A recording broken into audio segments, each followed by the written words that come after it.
যদি জুলাইয়ের উপরে ভিত্তি করে এই সরকার প্রতিষ্ঠিত হয়, তাহলে এখনো পর্যন্ত শেখ হাসিনাকে বিচার করার জন্য বাংলাদেশে আমরা তাকে ফেরত আনতে পারলাম না কেন? এই ব্যর্থতার দায় বর্তমান সরকারকে নিতে হবে। আমরা জানতে চাই, এই বরিশালের মানুষের নয়, গোটা আন্তর্জাতিক বিশ্বের নেতা ছিলেন দেলোয়ার হোসেন সাঈদী রহমাল্লাহকে যারা মেডিকেল ক্লিনিং এর মাধ্যমে হত্যা করেছে, তাদের গ্রেফতার করা গেল না কেন? আমরা জানতে চাই, তরুণ প্রজন্মের প্রিয় নেতা শরীফ ওসমান হাদির আসামিদেরকে এখনো ভারত থেকে বাংলাদেশে নিয়ে আসতে পারলাম না কেন? মালয়েশিয়া থেকে, দুবাই থেকে কেন বেনজিরকে এখনো দেশে আনা গেল না? 11 দলীয় সমাবেশ থেকে পরিষ্কার বার্তা দিতে চায় বরিশালবাসী, হয় বিচার করুন, না হলে জনগণ আপনাদের বিচার করবে, তার জন্য প্রস্তুতি গ্রহণ করুন। বরিশাল হচ্ছে আমাদের সেই এলাকা, যে এলাকায় আজ 18 তারিখ সর্বপ্রথম ফ্যাসিবাদের বিরুদ্ধে বরিশাল বিশ্ববিদ্যালয় ফ্যাসিবাদ মুক্ত বাংলাদেশ ঘোষণা করেছিল।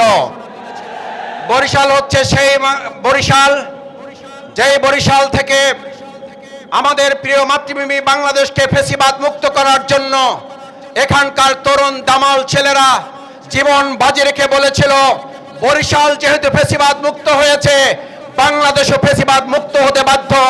সেই বরিশালে আজকে সমাবেশে আমরা সেই তরুণ যোদ্ধা এবং জুলাই যোদ্ধা শহীদদেরকে স্মরণ করছি। আল্লাহ তাদেরকে জান্নাত নসিব করুন এবং আহত পঙ্গুদেরকে সুস্থতা দান করুন। সংগ্রামী ভাই এবং বন্ধুগণ, 17 বছর ফ্যাসিবাদ আমাদেরকে শুনিয়েছিল উন্নয়ন এবং উন্নয়ন, আমাদের মাথা থেকে নির্বাচনকে সরিয়ে দিয়েছিল।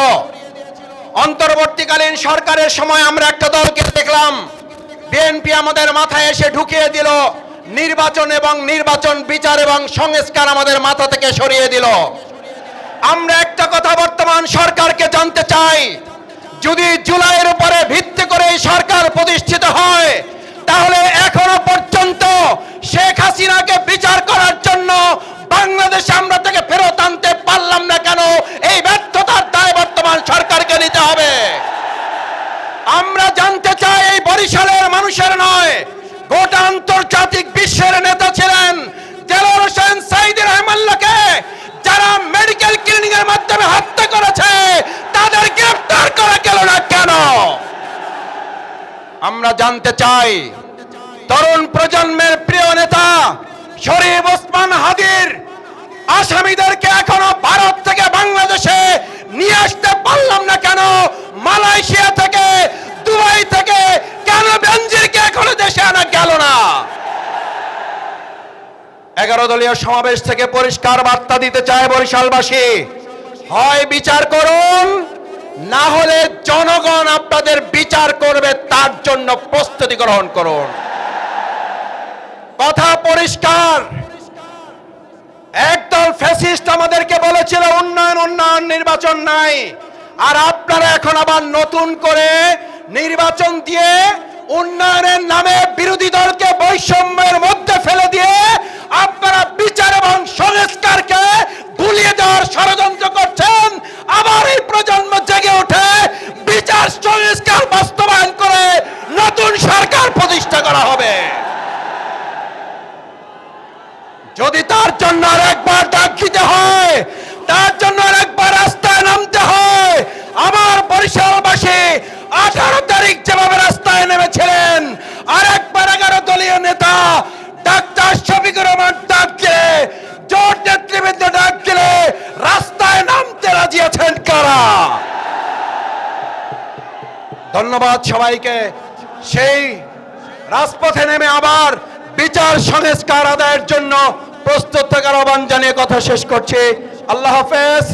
বাংলাদেশ জিন্দাবাদ। 11 দলীয় ঐক্য জিন্দাবাদ। ডান নদী খাল, এই তিনে বরিশাল, এটা কি প্রচলিত আছে এখনো? আলহামদুলিল্লাহ, এই তিনটা শব্দই একটা জাতির অস্তিত্বের সাথে সম্পর্কিত। আর এখানে অনেক সূর্য সন্তান জন্মগ্রহণ করেছেন। বরিশাল থেকে অনেক বিদ্রোহ আন্দোলন এই জাতিসত্তার জন্য আমাদেরকে প্রতিষ্ঠা দান করেছে।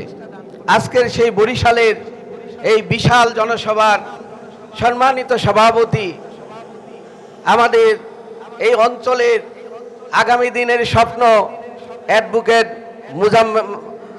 মুয়াজ্জেম হোসেন হেলাল ভাই উপস্থিত, আমাদের বাংলাদেশে যিনি এই আন্দোলনকে, এই জুলাই আন্দোলনকে গতিশীল করার জন্য অন্যতম রূপকার হিসেবে কাজ করেছেন ডক্টর শফিকুল ইসলাম মাসুদ উপস্থিত, আমাদের 11 দলের নেতৃবর্গ, বরিশালবাসী, মিডিয়ার ভাইয়েরা, আমরা একই কথা এই 4-5 মাস যাবৎ শুনছি এবং বলছি।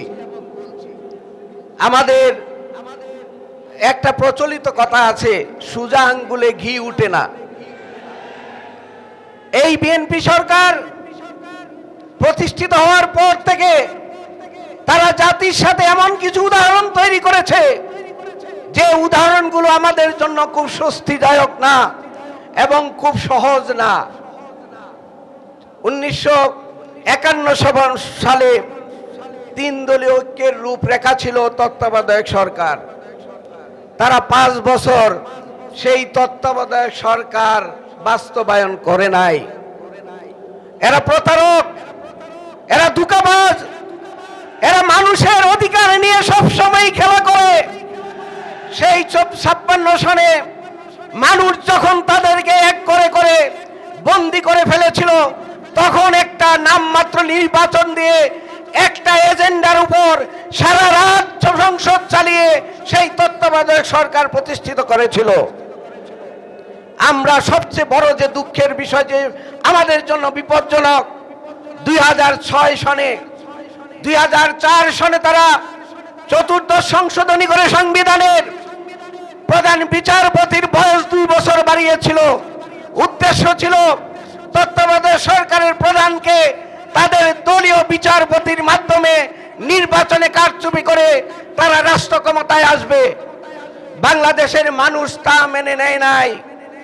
আমাদের জন্য অতীব দুঃখের বিষয়, সেদিন যদি বিএনপি জাতির সাথে গাদ্দারি না করত, প্রচলিত তত্ত্বাবধায়ক সরকারকে মেনে নিত, তাহলে এই ফ্যাসিস্ট হাসিনার জন্ম হতো না, 1-11 সরকারের জন্ম হতো না। আজকে যারা এই জুলাইয়ের মাধ্যমে, জুলাইয়ের বিপ্লবের মাধ্যমে সরকারে অধিষ্ঠিত হয়েছে, প্রধানমন্ত্রী হয়েছে, তারা যে কথা ওয়াদা দিয়ে আজকে প্রধানমন্ত্রী হয়েছে, সেই আগের মতোই জুলাই তত্ত্বাবধায়ক সরকার এবং তত্ত্বাবধায়ক সরকারের প্রধান উপদেষ্টার মতো নতুন নাটক শুরু করেছে। তারা সংস্কার বুঝে না। আমরা বরিশালবাসীকে আহ্বান জানাচ্ছি, এই সংস্কার ছাড়া বাংলাদেশে আর দ্বিতীয় কোনো পথ নাই। আপনারা প্রস্তুত হন।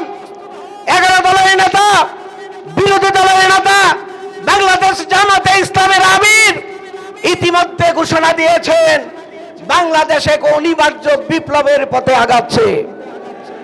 অনিবার্য বিপ্লব কেন হয়? যখন রাষ্ট্রের সংস্কারের পথ বন্ধ হয়ে যায়, মানুষের অধিকার নিয়ে কথা বলার কোনো সুযোগ থাকে না। সরকার যখন ফ্যাসিবাদ হতে চায়, মানুষের গণভোটকে যখন অস্বীকার করে, তখন গণ উত্থান এবং সংস্কার, গণ উত্থান এবং বিপ্লব ছাড়া আর কোনো পথ থাকে না। আজকে আপনাদেরকে আহ্বান জানাচ্ছি, আপনারা প্রস্তুত হন। এই সরকারকে গণ উত্থান ছাড়া, বিপ্লব ছাড়া এই মস্তক থেকে দূরে সরানো যাবে না। আমরা ইনশাল্লাহ আমাদের নেতা যখন আহ্বান করবে, আমরা সকল বরিশালবাসী সহ সারা দেশের মানুষ এই সরকারকে উৎখাত করে ইনশাল্লাহ বাংলাদেশে জনগণের সরকার প্রতিষ্ঠিত করব। আসসালামু আলাইকুম রহমতুল্লাহ।